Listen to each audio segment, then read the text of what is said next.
Hariom, minha gente! Sejam bem-vindos ao nosso podcast Fé, Axé e Acarajé. E hoje a gente vai direto ao ponto, né? A montanha gigante que eu percorri para chegar até o topo.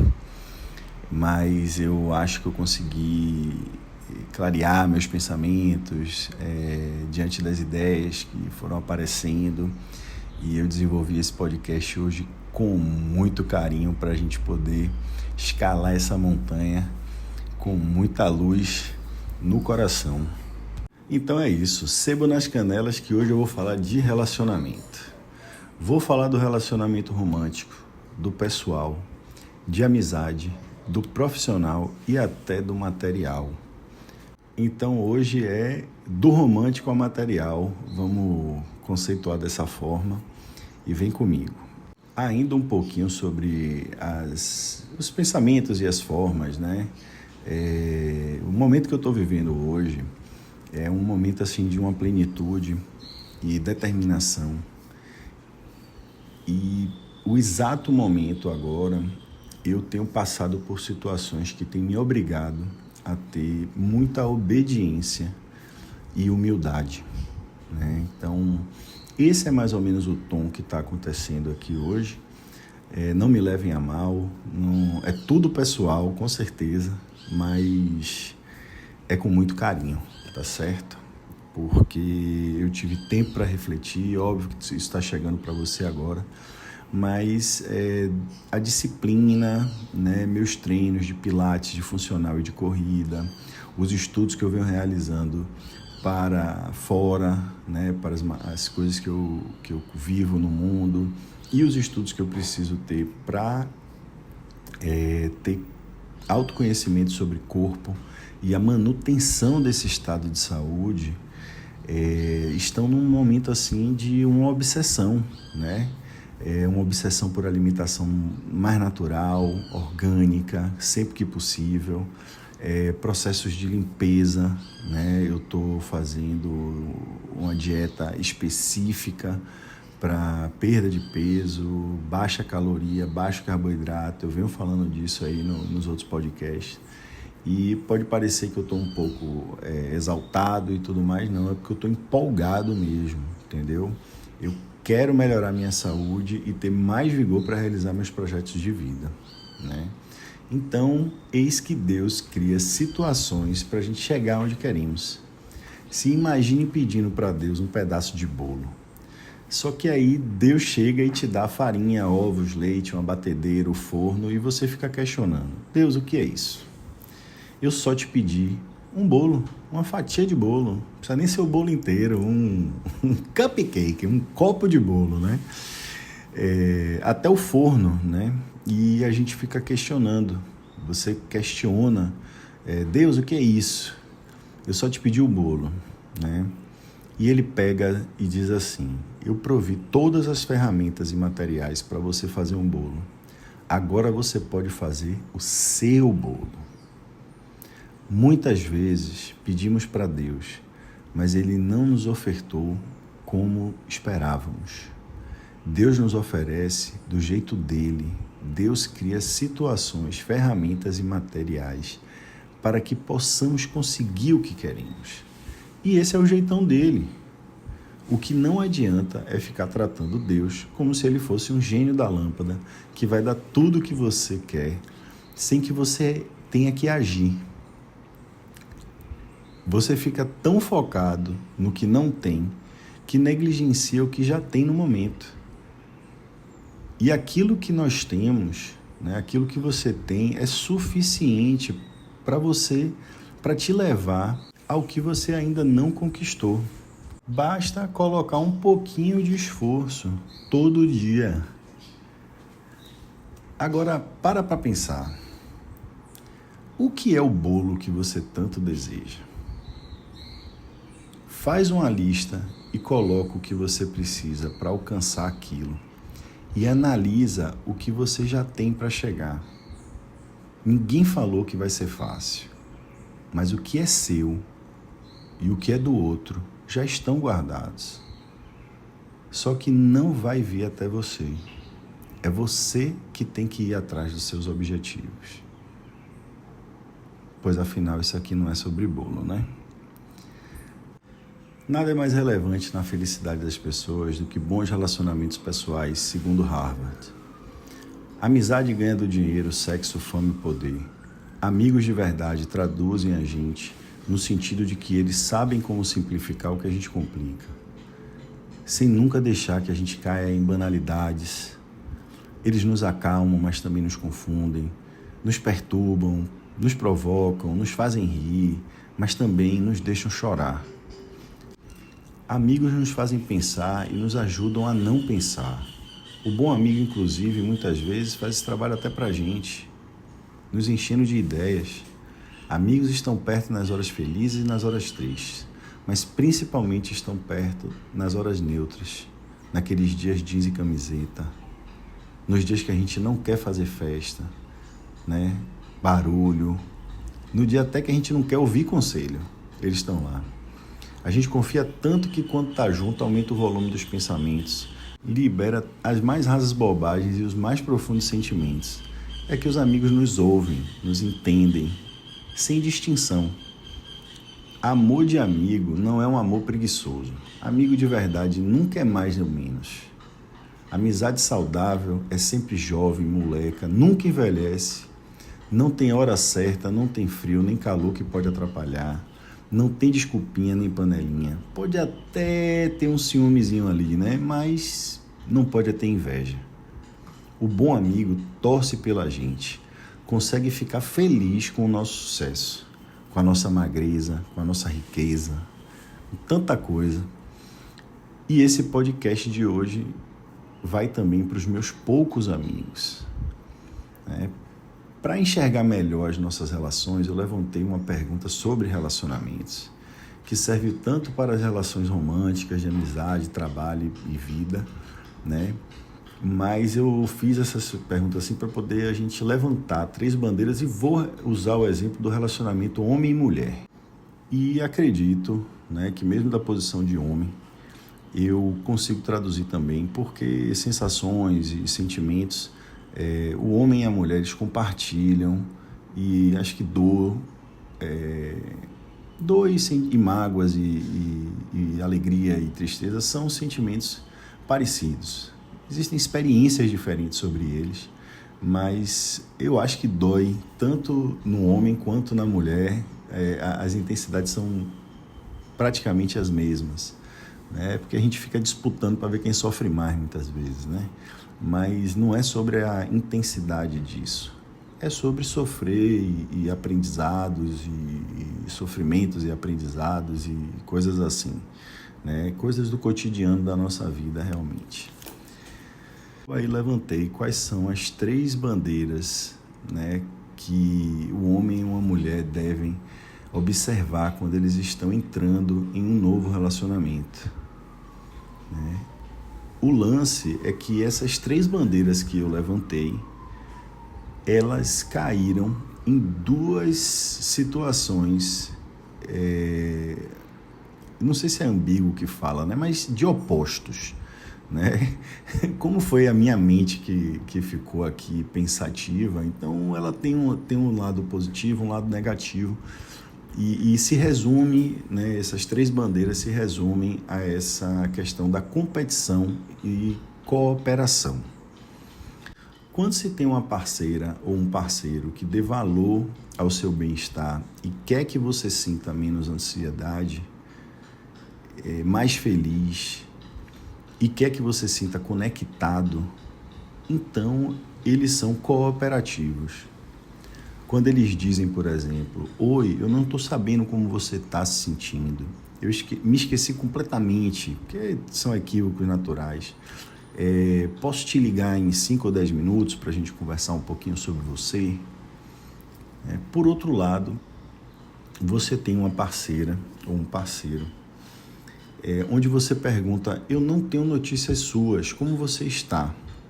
E o que você recebe como resposta é, pare de querer me controlar. E ambos ficam, ou um deles fica remoendo situações, o outro diz que você é muito carente, faz acusações desse tipo, Coisas assim que refletem a competição.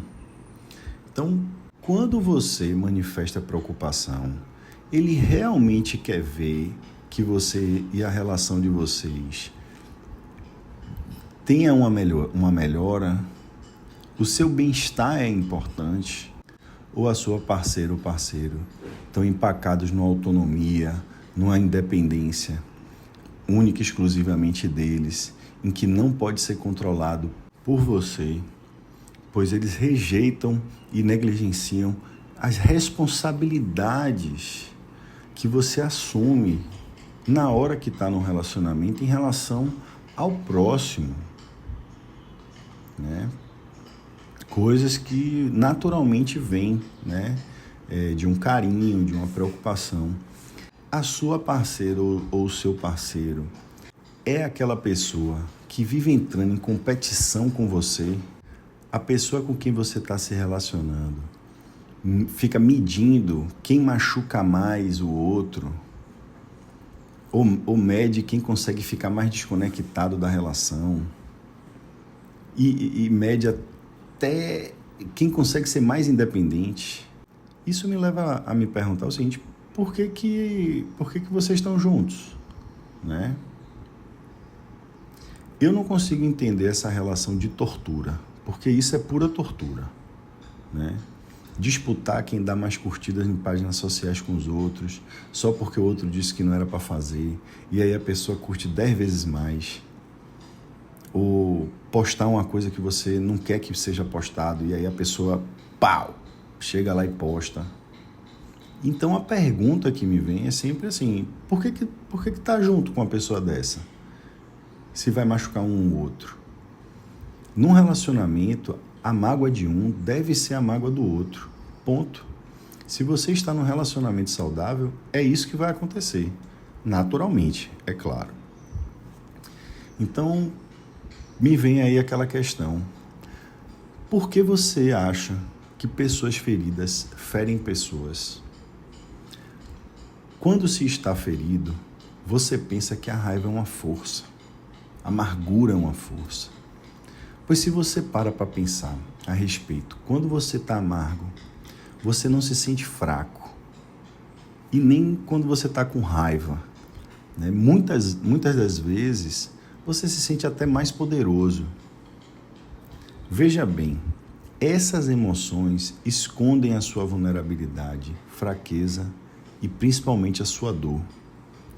Enquanto você, como pessoa, estiver amargurado, essa pessoa não precisa pensar que foi passada para trás. Enquanto a pessoa estiver com raiva, ela não pensa no fato de que ela está profundamente magoada e que ela não consegue lidar com aquilo. Então a pessoa usa essa mágoa, esse sentimento negativo, com a finalidade errada, de se sentir magoado. E essa situação para sua parceira ou parceiro é aterrorizante. O fato dela ter que deixar essas emoções negativas irem embora, porque sem elas a pessoa fica completamente impotente, perde o sentido da vida.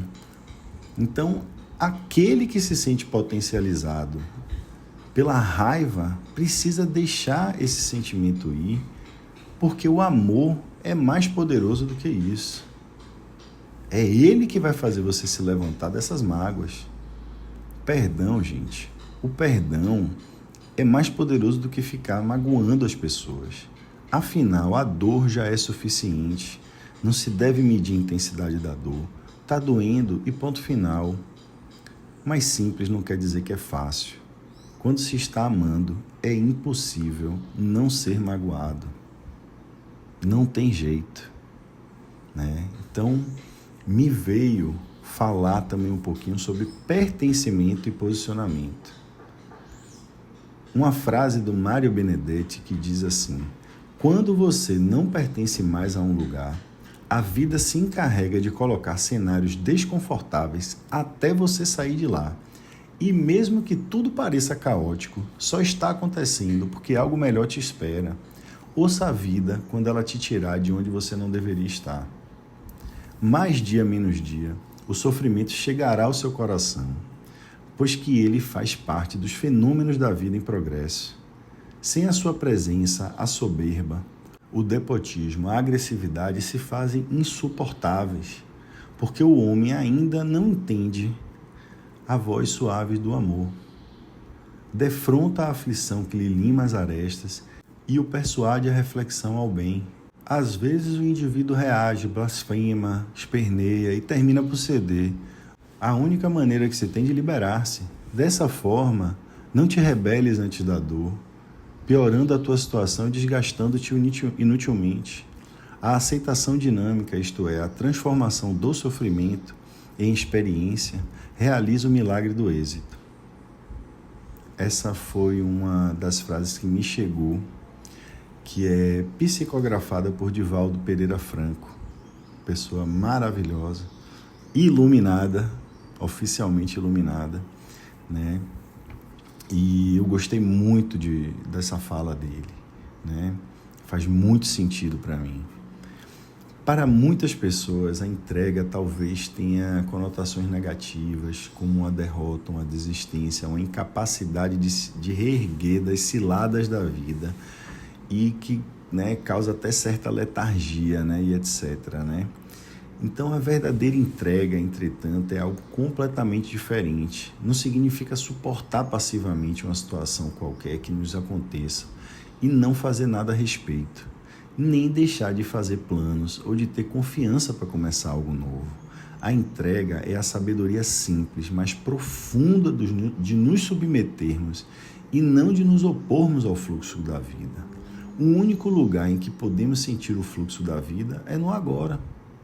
Isso significa que se entregar é aceitar o momento presente sem restrições e sem nenhuma reserva e abandonar a resistência interior que aquilo é.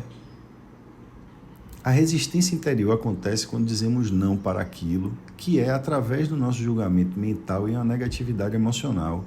Isso se agrava especialmente quando as coisas vão mal, o que significa que há um espaço entre as exigências ou expectativas rígidas da nossa mente e aquilo que é de verdade. Esse é o espaço do sofrimento. Se você já tiver vivido bastante tempo, certamente saberá que as coisas vão mal com muita frequência. É precisamente nesses momentos que a entrega tem que ser praticada, caso queiramos eliminar o sofrimento e as mágoas da nossa vida. É a aceitação daquilo que nos liberta imediatamente da identificação com a mente e nos religa com o ser. A resistência é a mente. A entrega é um fenômeno puramente interior. Isso não quer dizer que não possamos fazer alguma coisa no campo exterior para mudar a situação. Na verdade, não é a situação completa que temos de aceitar quando falo de entrega, mas apenas o segmento minúsculo chamado o agora. Essa é uma frase do Eckhart Tolle, que eu amei. Estava aqui pesquisando sobre tudo isso e achei essa frase aqui no livro e adorei, porque ela faz muito sentido. Como eu falei, acho que até no último podcast, passado, estresse, futuro, ansiedade, só tem o agora, né? Incrível isso. Então, vamos começar a romantizar um pouco mais o podcast, tá? E óbvio que eu vou falar um pouquinho da amizade e dos relacionamentos com a própria vida, né? Com o próprio nosso ser, né? E falar um pouco também dessa parte mais material, que é impossível o ser humano passar pelo mundo sem que a matéria esteja ali presente, principalmente na atualidade. E essa relação de trabalho e dinheiro, elas afetam as nossas relações de amizade, a nossa relação com a vida e as nossas relações românticas. Mas é preciso colocar cada uma delas no seu lugar, tá? E principalmente valorizar a relação que você tem com você. Mas é assim, se a pessoa não estiver bem resolvida, ser abundante é a pior desgraça da vida dela. Riqueza não é só dinheiro, e quem ama o dinheiro jamais se fartará do dinheiro. Quem ama a abundância também nunca estará satisfeito com o que ganha. Você tem que amar as pessoas. O dinheiro tem que ser um meio, não um fim. Por que a Bíblia fala que amar dinheiro é pecado? Porque o dinheiro não é uma pessoa. O dinheiro tem que ser colocado para servir a você, não um Deus a quem você serve. Você tem que colocar como meta na sua vida é ser feliz.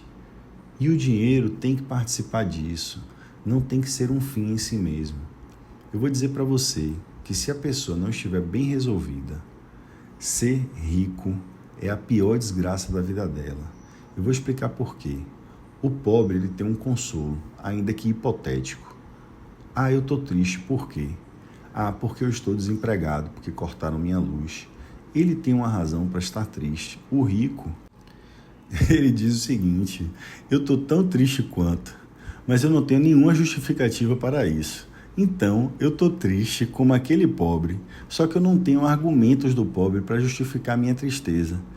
E aí estão me achando que eu sou louco. Então a pessoa pira. E além disso, há um segundo elemento. Quando você está pobre e está assim, triste por causa disso e disso, você tem um estímulo para sair daquela situação. Se eu estou triste porque não estou tendo dinheiro para pagar a faculdade do meu filho ou pagar alguma conta, então, veja bem, eu vou trabalhar, eu vou sair desse lugar. Agora, quando você está no paraíso, sentindo-se no purgatório, você vai sair para onde? É muito mais fácil ser triste sendo muito rico do que sendo pobre. Quando vemos uma pessoa emergente financeiramente, ou seja, aquele que de repente fica rico, sem construir cultura, ou essa pessoa simplesmente teve uma ideia, ou aceitou um papel na vida e o dinheiro caiu na sua conta, sem esforço, aprendizado, experiência, sem talento e com o vazio existencial que esse dinheiro deveria preencher, sem esquecer do fato de que não construiu seu caráter ou até aprimorou seus valores fundamentais para obter esse dinheiro, Então eu estou falando daquelas pessoas que pensam que a vida boa é banquete. E, gente, na relação com o dinheiro e a vida boa está em possuir aquilo que é essencial para se ter uma vida com abundância e plenitude. Vida boa é o que é fundamental. Sabe o que é essencial e fundamental do ponto de vista da alimentação? Vou usar a alimentação como exemplo. 2 ou 3 refeições diárias, com arroz, feijão, proteínas e vegetais. Pronto. E agora, isto posto, se pergunte, você precisa ser muito rico para isso? Vou elaborar outro exemplo. Sabe o que é vida boa do exemplo familiar? É você olhar para sua mãe e sentir vontade de abraçar ela e falar que a ama. Vida boa é poder dar um abraço no seu pai e dar um beijo carinhoso no rosto dele e ele não questionar sua masculinidade por isso, nem ficar de piadinha. É quando ele quer ter esse contato com você também. É sobre a reciprocidade. Você está dando o seu sentimento a seu pai e sua mãe e eles estão retribuindo a você. Então, vida boa é olhar para o seu irmão, irmã, e ter uma discussão com ele, sair alguns xingamentos, algumas calúnias, algumas verdades, e depois aceitar que foi só o calor do momento. Quando sua família olha para um destino, perto ou longe de onde vocês moram, e vocês irem lá curtir esse lugar, a distância de um avião, de um barco, de um carro, Você pega um carro, dirige 800 quilômetros e chega nesse lugar. Mas será que é preciso ser rico para fazer isso? Sabe o que é vida boa do ponto de vista profissional? Agora falando um pouco da relação de trabalho, é você se sentir útil no seu trabalho e ponto. O que é útil? Sabe a tia do café? Ela adora servir o café e só quer realizar essa tarefa com alegria e graça. Isso é realização profissional. Bem como, vou usar um exemplo meu, saber e sentir que eu estou aqui agora, nesse momento, realizando esse podcast, mesmo depois de investir um monte de dinheiro em conhecimento sobre Ayurveda, saúde, viagem, congresso e tudo mais. O que eu estou fazendo aqui nesse exato momento, isso é realização profissional. Eu quero ser útil e eu estou usando a minha utilidade como eu posso nesse momento, no aqui e no agora. Você precisa mesmo ser rico para se sentir útil? Olha, do meu ponto de vista, não. Mas, Bernardo, o dinheiro é importante. Eu não estou dizendo que não é.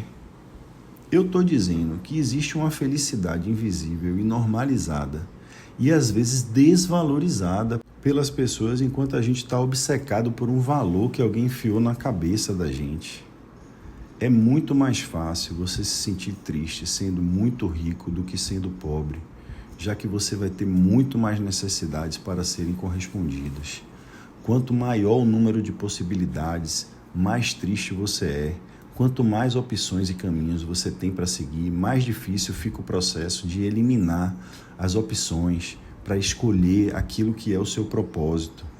Maior é o número de desejos. Maior é o processo mental envolvido em tudo isso. E aí fica mais difícil você saber o que você realmente precisa. 4 novidades, passar aqui para vocês 4 novidades antigas que as culturas ancestrais conhecem e nos comprovam há milênio.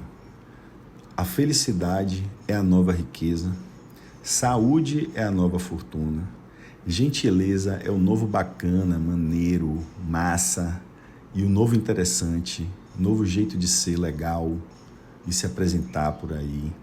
E paz de espírito é a bagagem que você quer carregar com você. É o único peso que você tem realmente orgulho de carregar nas suas costas. Fala para mim se não é verdade isso. Escreve aí nos comentários. Saber para onde não voltar também é direção, gente. Então, para ter paz de espírito não é ir para o mesmo lugar que você já foi muitas vezes.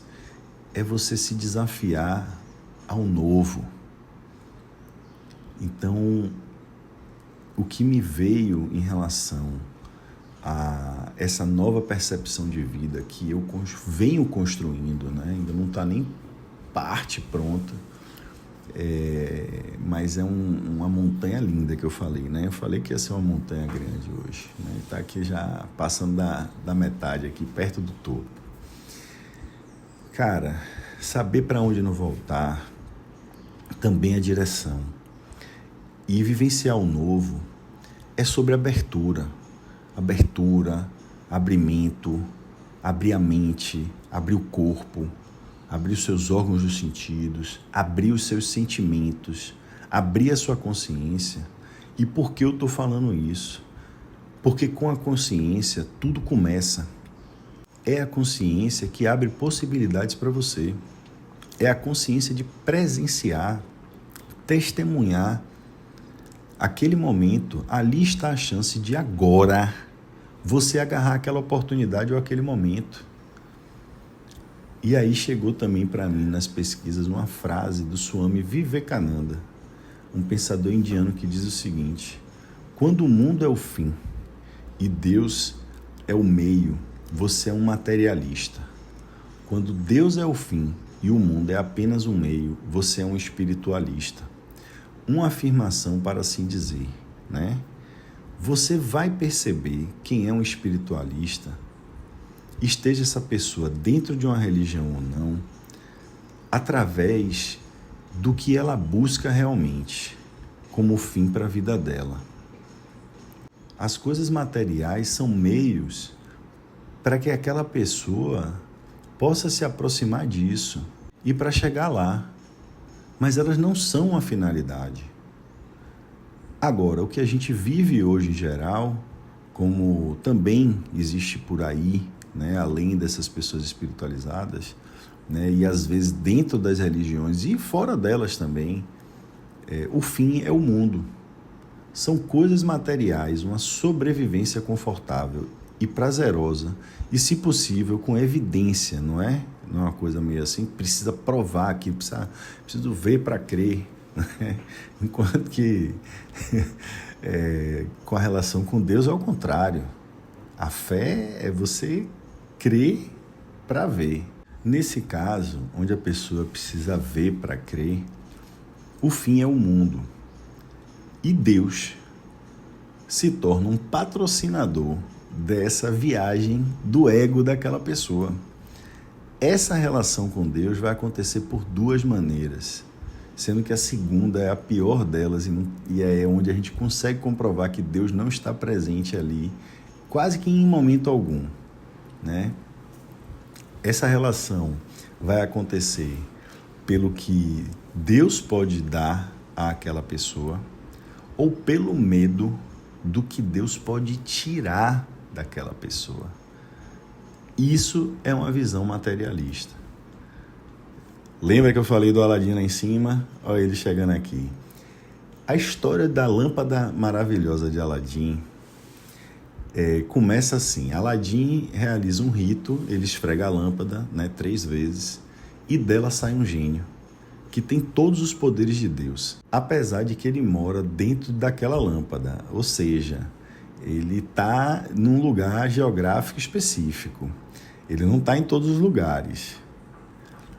O que eu quero dizer é que ele não tem onipresença enquanto ele está preso naquela lâmpada, não é isso? E para que serve esse bendito Deus? Apenas para atender os seus desejos. E se você, em um determinado momento, faz como o Aladim e abre mão, nem que seja de um desses desejos, aquele Deus, ele não está mais lá apenas dentro daquela lampadinha, daquela crença. Ele passa a estar em todos os lugares.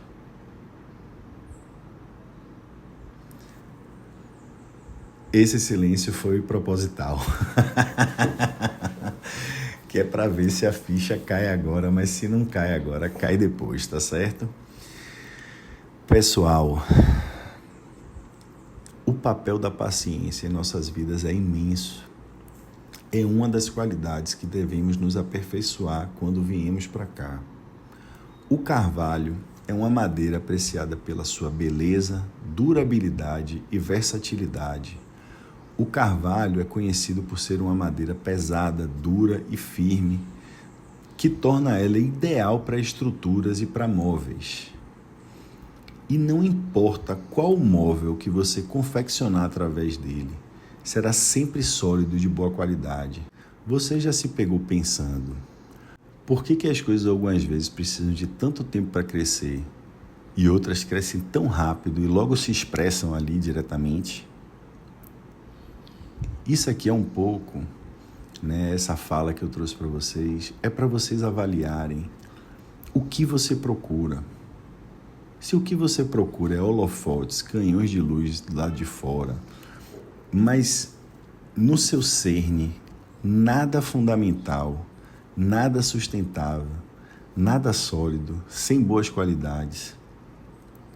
Ou o que você procura é um crescimento como o do carvalho, que cresce lentamente, constantemente, altamente energizado, altamente estável.